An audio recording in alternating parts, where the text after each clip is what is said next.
पहली बात, आज तक मनुष्य की सारी संस्कृतियों ने सेक्स का, काम का, वासना का विरोध किया है। इस विरोध ने मनुष्य के भीतर प्रेम के जन्म की संभावना तोड़ दी, नष्ट कर दी। इस निषेध ने, क्योंकि सच्चाई यह है कि प्रेम की सारी यात्रा का प्राथमिक बिंदु काम है, सेक्स है। प्रेम की यात्रा का जन्म गंगोत्री, जहां से गंगा पैदा होगी प्रेम की, वो सेक्स है, वो काम है। और उसके सब दुश्मन है, सारी संस्कृतियां और सारे धर्म और सारे गुरु और सारे महात्मा। तो गंगोत्री पर ही चोट कर दी, वहीं रोक दिया। पाप है काम, अधम है काम, जय है काम। और हमने सोचा भी नहीं कि काम की ऊर्जा ही, सेक्स एनर्जी अंततः प्रेम में परिवर्तित होती है और रूपांतरित होती। प्रेम का जो विकास है वो काम की शक्ति का ही ट्रांसफॉर्मेशन है, वो उसी का रूपांतरण है। एक कोयला पड़ा हो और आपको ख्याल भी नहीं आएगा कि कोयला ही रूपांतरित होकर हीरा बन जाता है। हीरे और कोयले में बुनियादी रूप से कोई भी फर्क नहीं। हीरे में भी वही तत्व है जो कोयले में, और कोयला हजारों वर्ष की प्रक्रिया से गुजर के हीरा बन जाता है। लेकिन कोयले की कोई कीमत नहीं है। उसे कोई घर में रखता भी है तो ऐसी जगह जहां दिखाई ना पड़े, और हीरे को लोग छातियों पर लटका के घूमते हैं कि वो दिखाई पड़े। और हीरा और कोयला एक ही है, लेकिन कोई दिखाई नहीं पड़ता कि इन दोनों के बीच अंतर संबंध है, एक यात्रा है। कोयले की शक्ति ही हीरा बनती है। और अगर आप कोयले के दुश्मन हो गए, जो कि हो जाना बिल्कुल आसान है क्योंकि कोयले में कुछ भी नहीं दिखाई पड़ता, तो हीरे के पैदा होने की संभावना भी समाप्त हो गई क्योंकि कोयला हीरा बन सकता था। सेक्स की शक्ति ही, काम की शक्ति ही प्रेम बनती है। लेकिन उसके विरोध में सारे दुश्मन है, उसके अच्छे आदमी उसके दुश्मन। और उसके विरोध ने प्रेम के अंकुर भी नहीं फूटने दिए और जमीन से प्रथम से पहले सीढ़ी से नष्ट कर दिया उनको। फिर वो हीरा नहीं बन पाता कोयला, क्योंकि उसके बनने के लिए जो स्वीकृति चाहिए, जो उसका विकास चाहिए, जो उसको रूपांतरित करने की प्रक्रिया चाहिए, उसका सवाल ही नहीं उठता। जिसके हम दुश्मन हो गए, जिसके हम शत्रु हो गए, जिससे हमारी द्वंद्व की स्थिति बन गई और जिससे हम निरंतर लड़ने लगे, अपनी ही शक्ति से आदमी को ला दिया गया है, सेक्स की शक्ति से आदमी को ला दिया गया है। और शिक्षाएं दी जाती हैं कि द्वंद्व छोड़ना चाहिए, कॉन्फ्लिक्ट छोड़नी चाहिए, लड़ना नहीं चाहिए। और सारी शिक्षाएं बुनियाद में सिखा रही हैं तो लो, मन चाहे तो मन से लो, जैसे तो लड़ना पड़ेगा, सेक्स पाप है तो से लो। और ऊपर से कहा जा रहा है कि द्वंद्व छोड़ो। जिन शिक्षाओं के आधार पर मनुष्य द्वंद्व से भर रहा है, वही शिक्षाएं दूसरी तरफ कह रही हैं कि द्वंद्व छोड़ो। एक तरफ आदमी को पागल बनाओ और दूसरी तरफ पागल खाने खोलो कि उनका इलाज करना है। एक तरफ कीटाणु फैलाओ बीमारियों के और फिर अस्पताल खोलो कि बीमारियों का इलाज यहां किया जाता है। एक बात समझ लेनी जरूरी है इस संबंध में, मनुष्य कभी भी काम से मुक्त नहीं हो सकेगा। काम उसके जीवन का प्राथमिक बिंदु है, उसी से जन्म होता है। परमात्मा ने काम की शक्ति को ही, सेक्स को ही सृष्टि का मूल बिंदु स्वीकार किया है। और परमात्मा जिसे पाप नहीं समझ रहा, महात्मा उसे पाप बता रहे हैं। अगर परमात्मा उसे पाप समझता है तो परमात्मा से बड़ा पापी इस पृथ्वी पर, इस जगत में, इस विश्व में कोई भी नहीं है। फूल खिला हुआ दिखाई पड़ रहा है, कभी सोचा है कि फूल का खिल जाना भी सेक्सुअल एक्ट है? फूल का खिल जाना भी काम की एक घटना है, वासना की एक घटना है। फूल है क्या उसके खिल जाने में? उसके खिल जाने में कुछ भी नहीं है। वे बिंदु है पराग के, वीरी के कण हैं, जिन्हें तितलियां उड़ा के दूसरे फूलों पर ले जाएंगी और नया जन्म देंगी। एक मोर नाच रहा है और कभी गीत गा रहे हैं और संत भी देख के पसंद होंगे, लेकिन उन्हें ख्याल नहीं कि नृत्य एक सेक्सुअल एक्ट है। मोर पुकार रहा है अपनी प्रेसी को या अपने प्रेमी को, वो नृत्य किसी को रिझाने के लिए। पपीहा गीत गा रहा है, कोयल बोल रही है। एक आदमी जवान हो गया है, एक युवती सुंदर होकर विकसित हो गई है। वो सब की सब सेक्सुअल एनर्जी की अभिव्यक्तियां, वो सब का सब काम का ही रूपांतरण, वो सब का सब काम की अभिव्यक्ति, काम की अभिव्यंजन। सारा जीवन, सारी अभिव्यक्ति, सारी फ्लावरिंग काम की है। और उस काम के खिलाफ संस्कृति और धर्म आदमी के मन में जहर डाल रहे हैं, उससे लड़ने की कोशिश कर रहे हैं। मौलिक शक्ति से मनुष्य को उलझा दिया लड़ने के लिए, इसलिए मनुष्य दीनहीन, प्रेम से लिप्त और तोता और ना कुछ हो गया। काम से लड़ना नहीं है, काम के साथ मैत्री स्थापित करनी है और काम की धारा को और ऊंचाइयों तक ले जाना है। किसी ऋषि ने किसी वधु को, नो वर और वधु को आशीर्वाद देते हुए कहा था कि तेरे 10 पुत्र पैदा हों और अंततः तेरा पति तेरा 11वां पुत्र हो जाए। वासना रूपांतरित हो तो पत्नी मां बन सकती है, वासना रूपांतरित हो तो काम प्रेम बन सकता है। लेकिन काम ही प्रेम बनता है, काम की ऊर्जा ही प्रेम की ऊर्जा में विकसित होती है, फलित होती है। लेकिन हमने मनुष्य को भर दिया है काम के विरोध में। इसका परिणाम यह हुआ कि प्रेम तो पैदा नहीं हो सका, क्योंकि वो तो आगे का विकास था, काम की स्वीकृति से आता। प्रेम तो विकसित नहीं हुआ और काम के विरोध में खड़े होने के कारण मनुष्य का चित्त ज्यादा से ज्यादा काम और सेक्सुअल होता चला गया। हमारे सारे गीत, हमारी सारी कविताएं, हमारे चित्र, हमारी पेंटिंग्स, हमारे मंदिर, हमारी मूर्तियां सब घूम फिर के सेक्स के आसपास केंद्रित हो गई। हमारा मन ही सेक्स के आसपास केंद्रित हो गया। इस जगत में कोई भी पशु मनुष्य की बात सेक्सुअल नहीं है। मनुष्य 24 घंटे सेक्सुअल हो गया, उठते बैठते सोते जागते सेक्स ही सब कुछ हो गया। उसके प्राण में घाव हो गया, विरोध के कारण, दुश्मनी के कारण, शत्रुता के कारण। जो जीवन का मूल था उससे मुक्त तो हो नहीं जा सकता था, लेकिन उससे लड़ने की चेष्टा में सारा जीवन रुक जरूर हो सकता था, वो रुक हो गया। और ये जो मनुष्य जाति इतनी ज्यादा कामुक दिखाई पड़ रही है, इसके पीछे तथाकथित धर्मों और संस्कृति का बुनियादी हाथ है। इसके पीछे बुरे लोगों का नहीं, सज्जनों और संतों का हाथ है। और जब तक मनुष्य जाति सज्जनों और संतों के इस अनाचार से मुक्त नहीं होती, तब तक प्रेम के विकास की कोई संभावना नहीं। मुझे एक घटना याद आती। एक फकीर अपने घर से निकला था, किसी मित्र के पास मिलने जा रहा है। मित्र है कि घोड़े पर उसका चढ़ा हुआ एक बचपन का दोस्त घर आके सामने खड़ा हो गया। उसने कहा कि दोस्त तुम घर पे रुको, वर्षों से प्रतीक्षा करता था कि तुम आओगे तो बैठेंगे और बात करेंगे और दुर्भाग्य कि मुझे किसी मित्र से मिलने जाना है, मैं वचन दे चुका हूं, तो वहां जाऊंगा, घंटे भर में जल्दी से जल्दी लौटाऊंगा, तब तक तुम विश्राम करो। उसके मित्र ने कहा कि मुझे तो चैन नहीं है, अच्छा होगा कि मैं तुम्हारे साथ ही चला चलूं। लेकिन उसने कहा कि मेरे कपड़े सब गंदे हो गए दूर से रास्ते की, अगर तुम्हारे पास कुछ अच्छा कपड़ा हो तो मुझे दे दो, तो मैं डाल दूंगा और साथ हो जाऊं। निश्चित था उस फकीर के पास किसी सम्राट ने उसे बहुमूल्य कोट, पगड़ी और धोती भेंट की थी। उसने संभाल कर रखी थी, कभी जरूरत पड़ेगी तो पहनूंगा। वो जरूरत नहीं आई थी, निकाल के ले आया। खुशी में मित्र ने जब पहनी तब उसे थोड़ी ईर्ष्या पैदा हुई। मित्र ने पहन तो मित्र सम्राट मालूम होने लगा। बहुमूल्य कोट था, पगड़ी थी, धोती थी, शानदार जूते थे, और उसके सामने वो फकीर बिल्कुल ही नौका चाकर दिखाई पड़ने लगा। उसने सोचा तो मुश्किल हुआ, जिनके घर में ले जाऊंगा ध्यान इस पर जाएगा, मुझ पर किसी का भी ध्यान जाएगा नहीं। अपने ही कपड़े अपने ही कपड़ों के कारण मैं दीनी हो जाऊंगा। लेकिन बार बार मन को समझाया कि मैं फकीर हूं, आत्मा परमात्मा की बात करने वाला क्या रखा है कोट पगड़ी में, छोड़ो पहले रहने तो कितना फर्क पड़ता है। लेकिन जितना समझाने की कोशिश की कोट पगड़ी में क्या रखा है, कोट पगड़ी उसके मन में घूमने लगी। मित्र दूसरी बात करने लगा, लेकिन वो भीतर तो ऊपर तो कुछ और दूसरी बातें कर रहा है, लेकिन वहां उसका मन नहीं है, भीतर उसे बस कोट पगड़ी। रास्ते पर जो भी आदमी देखता है उसको कोई भी नहीं देखता, मित्र की तरफ सबकी आंखें जाती। बड़ा मुश्किल में पड़ गया कि तो आदमी भूल कर ली, अपने हाथ से भूल कर ली। जिनके घर जाना था वहां पहुंचा, जाके परिचय दिया कि मेरे मित्र जमान बचपन के दोस्त बहुत प्यारे आदमी है, और फिर अचानक अनजाने मुंह से निकल गया कि रह गए कपड़े, सो कपड़े मेरे। क्योंकि मित्र भी जिनके घर गए थे वो दोस्त के कपड़ों को देख रहे थे, और भीतर उसके जगह था कोट पगड़ी, मेरी कोट पगड़ी होने की वजह से मैं परेशान हो रहा हूँ। निकल गया मुंह से कि रह गए कपड़े, कपड़े मेरे। मित्र के हैरान हुआ, घर के लोग भी हैरान हुए कि क्या पता की बात है। ख्याल उसको भी आया बोल जाने के बाद, तब पछताया कि तो भूल हो गई। पछताया तो और दबाया अपने मन को, बाहर निकल के क्षमा मांगने लगा कि क्षमा तो बड़ी गलती हो गई। मित्र ने तो मैं तो हैरान हुआ तुमसे निकल कैसे गया, उसने कहा कुछ नहीं, सिर्फ जबान की चूक हो गई। हालांकि जबान की चूक कभी भी नहीं होती, भीतर कुछ चलता होता है तो कभी कभी बेमौके जबान से निकल जाता है, चूक कभी नहीं होती। माफ कर, तो भूल हो गई। कैसे ये ख्याल हो गया कुछ समझ में नहीं आता, हालांकि पूरी तरह समझ में आ रहा था कि ख्याल कैसे आया। दूसरे मित्र के घर गए, अब वो तय करता है रास्ते में जब चाहे कुछ भी हो जाए, ये नहीं कह रहा है कि कपड़े मेरे। पक्का कर लेना अपने मन को, घर के द्वार पर उसने जाकर बिल्कुल दृढ़ संकल्प कर लिया कि ये बात नहीं उठाने की कपड़े मेरे। लेकिन उस ताले को पता नहीं कि जितना वो दृढ़ संकल्प कर रहा है इस बात का, वो दृढ़ संकल्प बता रहा है इस बात को कि उतने ही जोर से उसके भीतर ये भावना घर कर रही है कि कपड़े मेरे। आखिर दृढ़ संकल्प किया क्यों जाता है? एक आदमी कहता है मैं ब्रह्मचर्य का द्रव्य रख लेता हूँ, उसका मतलब है उसके भीतर कामुकता दृढ़ता से धक्के मार रही है, तो कारण क्या है? एक आदमी कहता है मैं कसम खाता हूँ कि आज से कम खाना खाऊंगा, उसका मतलब ये कि कसम खानी पड़ गई, ज्यादा खाने का मन है उसका। और तब अनिवार्य रूप में द्वंद पैदा होता है, जिससे हम लड़ना चाहते हैं वही हमारी कमजोरी है। और तब द्वंद पैदा हो जाना स्वाभाविक है। वो लड़ता हुआ दरवाजे के भीतर गया, संभल के बोला कि मेरे मित्र है, लेकिन जब वो बोल रहा है तो उसको कोई नहीं देख रहा, उसके मित्र को उस घर के लोग देख रहे हैं। तब फिर उसे क्या आया कि मेरा कोट मेरी पगड़ी, उसने कहा कि दाता से कसम खाई इसकी बात नहीं उठानी, मेरा क्या कपड़ा लगता, कपड़े लगते किसी के होते हैं, ये तो सब संसार है, ये तो सब माया है। लेकिन ये सब समझा रहा है, लेकिन असलियत तो बाहर से भीतर से बाहर हो रही है। समझाया कि मेरे मित्र बचपन के दोस्त ने बहुत प्यारे आदमी है, रह गए कपड़े, कपड़े उन्हीं के मेरे नहीं है। तब घर के लोगों को ख्याल आया कि कपड़े उन्हीं के हैं, मेरे नहीं है।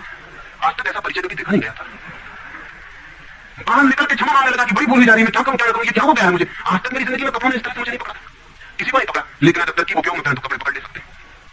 मित्र का मैं जाता नहीं तुम्हारे साथ, पर वो हाथ जोड़ने लगा कि नहीं ऐसा मत करो, जीवन भर के लिए दुख रह जाएगा कि मैंने क्या दुर्व्यवहार किया। अब मैं कसम खा के कहता हूं कि कपड़ों की बात ही नहीं उठानी, मैं बिल्कुल भगवान की कसम खाता हूं कि कपड़ों की बात नहीं उठानी। और कसम खाने वालों से हमेशा सावधान रहना जरूरी है, क्योंकि जो भी कसम खाता है उसके भीतर उस कसम से भी मजबूत कोई बैठा है जिसके खिलाफ वो कसम खा रहा है।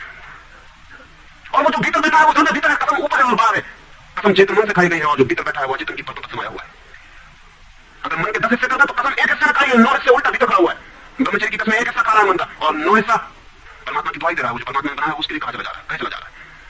गए तीसरे मित्र के घर, अब उसने बिल्कुल ही अपनी सांसों तक संयम कर रखा है। संयम आदमी बड़े खतरनाक होते हैं, क्योंकि उनके भीतर ज्वालामुखी उबर रहा है, ऊपर से वो संयम साधे हुए हैं।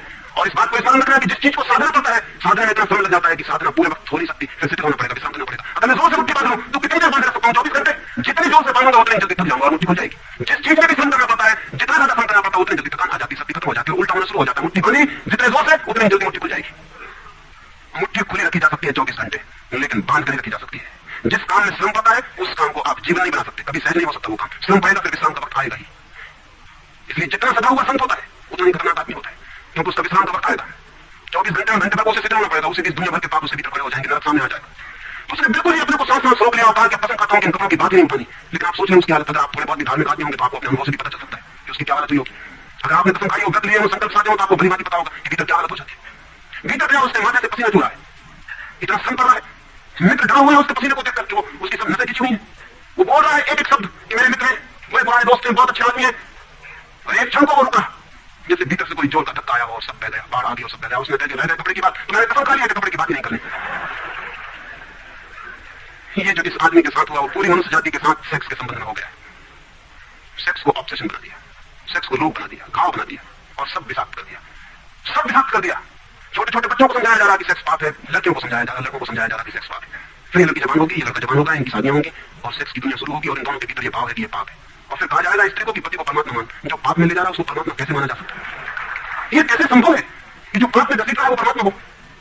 और उस लड़के को कहा जाएगा, उस युवा को कहा जाएगा कि तेरी पत्नी है, तेरी साथनी है, तेरी संगी है। लेकिन जो नरक में ले जा रही, शास्त्रों में लिखा कि नरक का द्वार है। ये नरक का द्वार संगी और साथनी, ये मेरा हमारा अंग, ये नरक की तरफ जाता हुआ हमारा अंग मेरा, ये इसके साथ कौन सा सामंजस्य बन सकता है? सारे दुनिया का दाम्पत्य जीवन नष्ट किया है इस शिक्षा ने। और जब दंपति का जीवन नष्ट हो जाए तो प्रेम की कोई संभावना नहीं रही, क्योंकि जब पति और पत्नी प्रेम न कर सके एक दूसरे को, जो कि अत्यंत सहज और नैसर्गिक प्रेम है, तो कौन और किसको प्रेम कर सकेगा?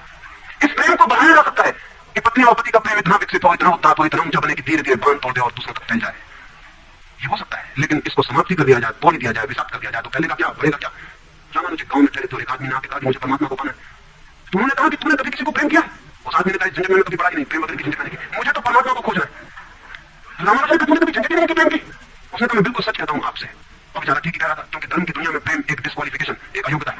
तो उसने सोचा कि अगर मैं कहूं किसी को प्रेम क्या, तो कहेंगे प्रेम छोड़, ये राजमार्ग छोड़, अभी पहले इन सबको छोड़ के ना तभी दबाना। तो उस बेचारे ने किया भी हो तो कहता था कि मैंने नहीं किया। ऐसा कौन आदमी होगा जिसने थोड़ा बहुत प्रेम नहीं किया हो? रामानुज ने तीसरी बार पूछा कि तू कुछ तो बता, थोड़ा बहुत कभी भी किसी को? उसने कहा माफ करिए, आप क्यों बात वही बात पूछे चले जा रहे? मैंने प्रेम की तरफ उठा कर देखा, मुझे तो परमात्मा को खोजना। तो रामानुज ने कहा मुझे क्षमा कर, तू कहीं और खोज, क्योंकि मेरा अनुभव यह है कि अगर तूने किसी को प्रेम किया हो तो उस प्रेम को फिर इतना बड़ा जरूर किया जा सकता है तो परमात्मा तक पहुंच जाए, लेकिन अगर तूने प्रेम ही नहीं किया तो तेरे पास कुछ है ही नहीं जिसको बड़ा किया जा सके। बीज ही नहीं है तेरे पास जो वृक्ष बन सके, तो तू जा कहीं और पूछ। और जब पति और पत्नी में प्रेम न हो, जिस पत्नी ने अपने पति को प्रेम न किया हो और जिस पति ने अपनी पत्नी को प्रेम न किया हो, वे बेटों को बच्चों को प्रेम कर सकते हैं तो आप गलती में। पत्नी उसी मात्रा में बेटे को प्रेम करेगी जिस मात्रा में उसने अपने पति को प्रेम किया, क्योंकि ये बेटा पति का ही फल है, उसका ही प्रतिफलन है, उसका ही रिफ्लेक्शन। ये बेटे के प्रति जो प्रेम होने वाला है वो उतना ही होगा जितना उसने पति को चाहा और प्रेम किया हो। ये पति की मूर्ति है जो फिर नहीं होकर वापस लौट आई है। अगर पति के प्रति प्रेम नहीं है तो बेटे के प्रति प्रेम सच्चा कभी भी नहीं हो सकता। और अगर बेटे को प्रेम नहीं किया गया, पालना पोसना और बड़ा कर देना प्रेम नहीं है, तो बेटा मां को कैसे प्रेम कर सकता है, बाप को कैसे प्रेम कर सकता है? वो जो युवक के जीवन का परिवार वो विषाक्त हो गया सेक्स को दूषित करने से, कंडेम करने से, निंदित करने से, और परिवार ही फैलकर पूरा जगत है, पूरा विश्व है। और फिर हम कहते हैं कि प्रेम बिल्कुल दिखाई नहीं पड़ता। प्रेम कैसे दिखाई पड़ेगा? हालांकि हर आदमी कहता है कि मैं प्रेम करता हूं, मां कहती है, पत्नी कहती है, बाप कहता है, भाई कहता है, बहन कहती है, मित्र कहते हैं कि हम प्रेम करते हैं। सारी दुनिया में हर आदमी कहता है कि हम प्रेम करते हैं, और दुनिया में इकट्ठा देखो तो प्रेम कहीं दिखाई नहीं पड़ता। इतने लोग अगर प्रेम करते तो दुनिया में तो प्रेम की वर्षा हो जानी चाहिए थी, प्रेम के फूल के जाने चाहिए, प्रेम के दिए नहीं दिए जाते। घर प्रेम का दिया होता तो दुनिया में इतनी रोशनी होती प्रेम की, लेकिन वहां तो घृणा की रोशनी दिखाई पड़ती है, क्रोध की रोशनी दिखाई पड़ती है, युद्धों की रोशनी दिखाई पड़ती है। प्रेम का तो कोई पता नहीं चलता। झूठी है ये बात, और ये झूठ जब तक हम मानते चले जाएंगे तब तक सत्य की दिशा में खोज भी नहीं हो सकती। कोई किसी को प्रेम नहीं कर रहा है, और जब तक काम के निसर्ग को परिपूर्ण आत्मा से स्वीकृति नहीं मिलती तब तक कोई किसी को प्रेम करके नहीं सकता है। मैं आपसे कहना चाहता हूं कि काम दिव्य है, डिवाइन है। सेक्स की शक्ति परमात्मा की शक्ति है, ईश्वर की शक्ति है। इसीलिए तो उससे ऊर्जा पैदा होती है और नया जीवन विकसित होता है। वही तो सबसे महत्वपूर्ण शक्ति है, वही तो सबसे ज्यादा मिस्टीरियस फोर्स है। उसे दुश्मनी छोड़ दें। अगर आप चाहते हैं कि कभी आपके जीवन में प्रेम की वर्षा हो जाए, उसे दुश्मनी छोड़ दें। उसे आनंद से स्वीकार करें, उसकी पवित्रता को स्वीकार करें, उसकी धन्यता को स्वीकार करें, और खोजें उसमें और गहरे, तो आप हैरान हो जाएंगे। जितनी पवित्रता से काम की स्वीकृति होगी उतना ही काम पवित्र होता चला जाता है, और जितनी अपवित्रता और पाप की दृष्टि से काम से विरोध होगा, काम उतना ही पापपूर्ण और क्रूप होता चला जाता है। जब कोई अपनी पत्नी के पास ऐसे जाए जैसे कोई मंदिर के पास जाता है, जब कोई पत्नी अपने पति के पास ऐसे जाए जैसे सच में कोई परमात्मा के पास जाता है, क्योंकि जब दो प्रेमी काम से निकट आते हैं, जब वे संभोग से गुजरते हैं, तब सच में ही परमात्मा के मंदिर के निकट से गुजर रहे हैं। वही परमात्मा काम कर रहा है उनकी उस निकटता में, वही परमात्मा की सृजन शक्ति काम कर रही है। और मेरी अपनी दृष्टि है कि मनुष्य को समाधि का, ध्यान का जो कल अनुभव मिला वो कभी भी मनुष्य के इतिहास में तो संभोग के क्षण में मिला और कभी नहीं। संभोग के क्षण में ही पहली बार ये स्मरण आया आदमी को कि इतने आनंद की वर्षा हो सकती है। और जिन्होंने सोचा, जिन्होंने मेडिटेट किया, जिन लोगों ने काम के संबंध पर और मैथुन पर चिंतन किया और ध्यान किया, उन्हें यह दिखाई पड़ा कि काम के क्षण में, मैथुन के क्षण में, संभोग के क्षण में मन विचारों से शून्य हो जाता है। एक क्षण को मन के सारे विचार रुक जाते हैं, और वो विचारों का रुक जाना और वो मन का ठहर जाना ही आनंद की वर्षा का कारण होता है। तब उन्हें सीक्रेट मिल गया, राज मिल गया कि अगर मन को विचारों से मुक्त किया जा सके किसी और विधि से भी, तो भी इतना ही आनंद मिल सकता है। और तब समाधि और योग की सारी व्यवस्थाएं विकसित हुई, जिनमें ध्यान और सामायिक और मेडिटेशन और प्रेयर, इनकी सारी व्यवस्थाएं विकसित हुई। इन सबके मूल में संभोग का अनुभव है। और फिर मनुष्य को अनुभव हुआ कि बिना संभोग में जाए भी चित्त शून्य हो सकता है, और जो रस की अनुभूति संभोग में हुई थी वो बिना संभोग के भी कर सकती है। फिर संभोग क्षणिक हो सकता है, क्योंकि सत्य और ऊर्जा का वो निकास और भाव है, लेकिन ध्यान सतत हो सकता है। तो मैं आपसे कहना चाहता हूं कि एक युगल संभोग के क्षण में जिस आनंद को अनुभव करता है, एक योगी 24 घंटे उस आनंद को अनुभव करने लगता है। लेकिन इन दोनों आनंदों में बुनियादी विरोध नहीं है, और इसलिए जिन्होंने कहा कि विषयानंद और ब्रह्मानंद भाई भाई है, उन्होंने जरूर सत्य कहा है। वे सहोदर हैं, एक ही उदर से पैदा हुए हैं, एक ही अनुभव से विकसित हुए, उन्होंने निश्चित ही सत्य कहा है। तो पहला सूत्र आपसे कहना चाहता हूं, अगर चाहते हैं कि पता चले कि प्रेम तत्व क्या है, तो पहला सूत्र है काम की पवित्रता, दिव्यता, उसकी ईश्वरीय अनुभूति की स्वीकृति, उसको परम हृदय से, पूर्ण हृदय से अंगीकार। और आप हैरान हो जाएंगे, जितने परिपूर्ण हृदय से काम की स्वीकृति होगी उतने ही आप काम से मुक्त होते चले जाएंगे। जितना अस्वीकार होता है उतने ही हम बनते हैं जैसा वो फकीर कपड़ों से बन गया। जितना स्वीकार होता है उतने हम मुक्त होते हैं। अगर परिपूर्ण स्वीकार है, टोटल एक्सेप्टेबिलिटी है जीवन का जो निसर्ग है उसकी, तो आप पाएंगे कि वो परिपूर्ण स्वीकृति को मैं आस्तिकता कहता हूं, वही आस्तिकता व्यक्ति को मुक्त करती है। नास्तिक मैं उनको कहता हूं जो जीवन के निसर्ग का अस्वीकार करते हैं, निषेध करते हैं, ये बुरा है, ये पाप है, ये विष है, ये छोड़ो, ये छोड़ो, ये छोड़ो। जो छोड़ने की बातें कर रहे हैं वही नास्तिक है। जीवन जैसा है उसे स्वीकार करो और जियो उसकी परिपूर्णता में। वही परिपूर्णता रोज रोज सीढ़ियां ऊपर उठाती जाती है, वही स्वीकृति मनुष्य को ऊपर ले जाती है। और एक दिन उसके दर्शन होते हैं जिसका काम में पता भी नहीं चलता था। काम अगर कोयला था तो एक दिन हीरा भी प्रकट होता है प्रेम का। तो पहला सूत्र यह है। दूसरा सूत्र आपसे कहना चाहता हूं, और वो दूसरा सूत्र भी संस्कृति ने और आज तक की सभ्यता ने और धर्म ने हमारे भीतर मजबूत किया है। दूसरा सूत्र भी स्मरणीय है, क्योंकि पहला सूत्र तो काम की ऊर्जा को प्रेम बना देगा, और दूसरा सूत्र द्वार की तरह रोके हुए उस ऊर्जा को बहने से वो बह नहीं पाएगी। वो दूसरा सूत्र है मनुष्य का ये भाव कि मैं हूं, ईगो, उसका अहंकार कि मैं हूं। बुरे लोग तो कहते ही हैं कि मैं हूं, अच्छे लोग और जोर से कहते हैं कि मैं हूं, और मुझे स्वर्ग जाना है और मोक्ष जाना है और मुझे ये करना है और मुझे वो करना है। लेकिन मैं खड़ा हुआ है वहां भीतर। और जिस आदमी का मैं जितना मजबूत है उतना ही उस आदमी की सामर्थ्य दूसरे से संयुक्त हो जाने की कम हो जाती है।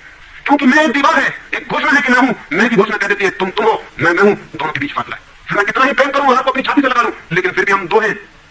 छातियां कितनी ही निकट आ जाए, फिर भी बीच में फासला है, मैं हूं, तुम हो। इसलिए निकटतम अनुभव भी निकट नहीं ला पाते, शरीर पास बैठ जाते हैं, आदमी दूर दूर रह जाते हैं। जब तक भीतर मैं बैठा हुआ है तब तक दूसरे का भाव नष्ट नहीं होता। शास्त्र ने कहीं एक अद्भुत वचन कहा है कि दी अदर इज हेल, वो जो दूसरा है वही नरक है। लेकिन शास्त्र ने ये नहीं कहा कि why the other is other, वो दूसरा दूसरा क्यों है। वो दूसरा दूसरा इसलिए है कि मैं हूं, और जब तक मैं हूं तब तक दुनिया में हर चीज दूसरी है, अन्य भिन्न है। और जब तक भिन्नता है तब तक प्रेम का अनुभव नहीं हो सकता। प्रेम है एकात्म का अनुभव। प्रेम है इस बात का अनुभव कि गिर गई दीवार और दो ऊर्जाएं मिल गई और संयुक्त हो गई। प्रेम है इस बात का अनुभव कि एक व्यक्ति और दूसरे व्यक्ति की सारी दीवारें गिर गई और प्राण संयुक्त हुए, मिले और एक हो गए। जब यही अनुभव एक व्यक्ति और समस्त के बीच फलित होता है तो उस अनुभव को मैं कहता हूं परमात्मा, और जब दो व्यक्तियों के बीच फलित होता है तो उसे मैं कहता हूं प्रेम। अगर मेरे और किसी दूसरे व्यक्ति के बीच अनुभव फलित हो जाए कि हमारी दीवारें गिर जाएं, हम किसी भीतर के तौर पर एक हो जाएं, एक संगीत, एक धारा, एक प्राण, तो यह अनुभव है प्रेम। और अगर ऐसा ही अनुभव मेरे और समस्त के बीच घटित हो जाए कि मैं विलीन हो जाऊं और सब और मैं एक हो जाऊं, तो ये अनुभव है परमात्मा। इसलिए मैं कहता हूं प्रेम है सीढ़ी और परमात्मा है उस यात्रा की अंतिम मंजिल। ये कैसे संभव है कि दूसरा मिट जाए?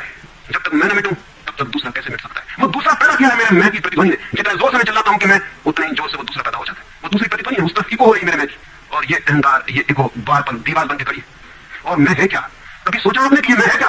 आपका हाथ है मैं, आपका पैर है, आपका मस्तिष्क है, आपका हृदय है, क्या है आपका मैं? अगर आप एक क्षण भी शांत होकर भीतर खोजने जाएंगे कि कहां है मैं, कौन सी चीज है मैं, तो आप एकदम हैरान हो जाएंगे, भीतर कोई मैं खोजे से मिलने को नहीं। जितना गहरा खोजेंगे उतना ही पाएंगे भीतर एक सन्नाटा और शून्य है। वहां कोई आई नहीं, वहां कोई मैं नहीं, वहां कोई ईगो नहीं। एक भिक्षु नागसेन को एक सम्राट मिलिंद ने निमंत्रण दिया था कि तुम आओ दरबार में। तो जो राजदूत गया था निमंत्रण देने, उसने नागसेन को कहा कि भिक्षु नागसेन, आपको बुलाया है सम्राट मिलिंद ने, मैं निमंत्रण देने आया हूं। तो नागसेन कहने लगा मैं चलूंगा जरूर, लेकिन एक बात विनय कर दूं, पहले ही कह दूं कि भिक्षु नागसेन जैसा कोई है नहीं। ये केवल एक नाम है, काम चलाओ नाम है। आप कहते हैं तो मैं चलूंगा जरूर, लेकिन ऐसा कोई आदमी कहीं है नहीं। राजदूत ने जाकर सम्राट को कह दिया कि बड़ा अजीब आदमी है वो कहने लगा कि मैं चलूंगा जरूर, लेकिन ध्यान रहे कि भिक्षु नागसेन जैसा कहीं कोई है नहीं, ये केवल एक काम चलाओ नाम है। सम्राट ने कहा अजीब सी बात है, जब वो कहता है मैं चलूंगा, आएगा वो आया भी रथ पर बैठकर। सम्राट ने द्वार पर स्वागत किया और कहा भिक्षु नागसेन हम स्वागत करते हैं आपका। वहां से लगा उसने कहा कि स्वागत स्वीकार करता हूं, लेकिन स्मरण रहे भिक्षु नागसेन जैसा कोई है नहीं। सम्राट कहने लगा बड़ी पहले की बातें करते हैं आप, अगर आप नहीं है तो कौन है, कौन आया है यहाँ, कौन स्वीकार कर रहा है स्वागत, कौन दे रहा है उत्तर? नागसेन मुड़ा और उसने कहा कि देखते हैं सम्राट मिलिंद, ये रथ खड़ा है जिस पर मैं आया। सम्राट ने कहा ये रथ है। तो भिक्षु नागसेन पूछने लगा घोड़ों को निकाल के अलग कर लिया जाए। घोड़े अलग कर लिए गए और उसने पूछा सम्राट से ये घोड़े रथ है? सम्राट ने कहा घोड़े कैसे रथ हो सकते हैं? घोड़े अलग कर दिए गए।